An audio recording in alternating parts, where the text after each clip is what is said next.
جب تم رب کے ساتھ رات کے پچھلے پہر سرگوشیاں کرتے ہو تب رب کو تم پہ بہت پیار آتا ہے۔ تھکے قدموں سے جب رب کی طرف لوٹ آتے ہو تب رب کو تم پہ بڑا پیار آتا ہے۔ رو رو کے جب اللہ کو اپنی دل کی بات بتاتے ہو تب رب کو تم پہ بڑا پیار آتا ہے۔ جب اللہ کے سامنے بیٹھے اپنی بے بسی اور عاجزی کا اظہار کرتے ہو تب رب کو تم پہ بہت پیار آتا ہے۔ جب اللہ کو بتاتے ہو کہ تمہیں اپنے رب کی قدرت پہ پورا یقین ہے تب رب کو تم پہ بڑا پیار آتا ہے۔ یقین ٹوٹنے پر جب باگے باگے اللہ سے دعائیں کرنے جاتے ہو تب رب کو تم پہ بڑا پیار آتا ہے۔ اللہ تو تم سے بے تحاشا محبت کرتا ہے، تمہاری سب دعائیں بڑے پیار سے سنتا ہے۔ تم قبولیت کا یقین رکھ کے دعائیں مانگتے جاؤ کہ رب کو تمہارا بار بار دعا مانگنا بڑا پیارا لگتا ہے۔ اللہ تمہاری زندگی میں سکون بھر دے گا، تمہیں رحمتوں کے سائے میں ڈھانپ لے گا۔ بس تم اپنے رب کی محبت پہ یقین کرنا، چاہے حالات کیسے بھی ہوں۔ ہو سکتا ہے تمہاری من پسند چیز ہی اس امتحان کے بعد تمہارا صلہ ہو سکتا ہے یہ تمہارے درد کا آخری سجدہ ہو سکتا ہے یہ دیری ناممکن سے ممکن تک پہنچنے کا مختصر سا وقفہ ہو سکتا ہے اللہ تمہیں عارضی تکلیف دے کر مستقل اذیت سے بچا رہا ہو سکتا ہے اللہ تمہاری حفاظت کے لیے دیری کر رہا ہو سکتا ہے اللہ بار بار تمہاری پکار سننا چاہ رہا ہو سکتا ہے یہ انتظار مہلت ہو تاکہ تم اسے راضی کر لو۔ ہو سکتا ہے اگلے ہی پل اللہ تمہاری چاہت کو ہی تمہارا مقدر بنانے پر مان جائے۔ ہو سکتا ہے اگلے ہی پل اللہ کن فرمائے اور تمہارا بکھرا ہوا وجود ایک پل میں سمٹ جائے۔ ہو سکتا ہے جسے تم اختتام سمجھ رہے ہو اللہ اسی کو تمہارے لیے نیا آغاز بنا دے۔ اللہ پر یقین کیسا؟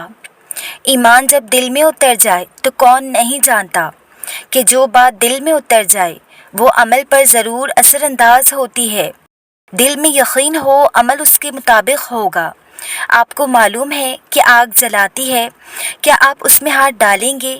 نہیں، کیونکہ آپ کو یقین ہے۔ دل میں یقین پیدا ہو جائے تبھی تو ایمان مضبوط ہوگا، تبھی انسان کے دل میں رب کے لیے توکل پیدا ہوگا کہ جو چیز میرے اللہ نے میرے مقدر میں لکھ دی ساری دنیا مل کے بھی اس کو مجھ سے چھین نہیں سکتی، اور جو چیز میری نہیں وہ میری ہو ہی نہیں سکتی، اور میرا رب میرے لیے کبھی وہ نہیں چاہے گا جو میرے لیے بہتر نہ ہو۔ وہی تو ہے جو دلوں میں خیال ڈالتا ہے، وہی تو ہے جو اس خیال کو شدید بناتا ہے، وہی تو ہے جو اسی کے ذریعے آزماتا ہے، وہی تو ہے جو تمہیں ایک درد سے گزار کر ہر درد سے آزاد کرا دیتا ہے، وہی تو ہے جو تمہیں دنیا سے ہٹا کر اپنے سامنے جھکنا سکھاتا ہے، وہی تو ہے جو سارے دروازے بند کر کے تمہیں اپنے در کا پتہ دیتا ہے، وہی تو ہے جو اپنے در کا پتہ دے کے خالی ہاتھ نہیں لوٹاتا، وہی تو ہے جو تمہیں خود پر یقین کے انعام سے نوازتا ہے، وہی تو ہے جو تمہیں خود سے گزار کر خود تک لاتا ہے، وہی تو ہے جو تمہیں آزما کر صبر کا وہ انوکھا انعام عطا کرتا ہے جس سے تمہارے ہر آنسو کا حق ادا ہو جاتا ہے۔ جانتے ہو وہ تکلیف دیتا ہی تب ہے جب وہ چاہتا ہے میرا بندہ مجھ تک پہنچ جائے۔ وہ اپنے اسی بندے کو اپنی تلاش کی طلب لگاتا ہے جسے وہ اپنا بنانا چاہتا ہے۔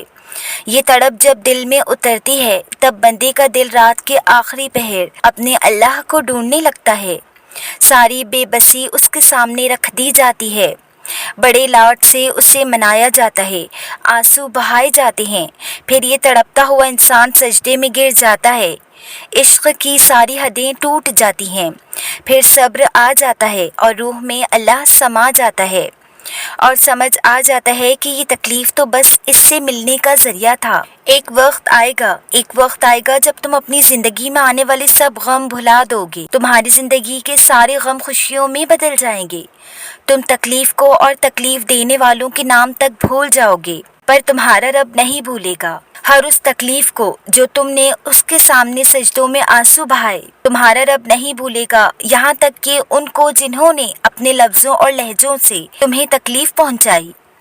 ان نیند سے خالی راتوں کو جن کو تم نے بن سوئے اذیت سے گزارا۔ تم بھول جاؤ گے، تمہیں دکھ دینے والے بھول جائیں گے، پر اللہ نہیں بھولے گا۔ اس کے سامنے بہائے جانے والے آنسوؤں کا بھرم وہ کبھی نہیں توڑتا۔ وہ محبت تو سب سے کرتا ہے، مگر چنتا صرف اسے ہی ہے جو اس کی طرف آنا چاہے، اور جو اس کی طرف آ جائے وہ کبھی واپس خالی ہاتھ نہیں لوٹتا۔ وہ تھام لیتا ہے کسی کا صبر، کسی کی زیادتی، سب یاد رکھتا ہے۔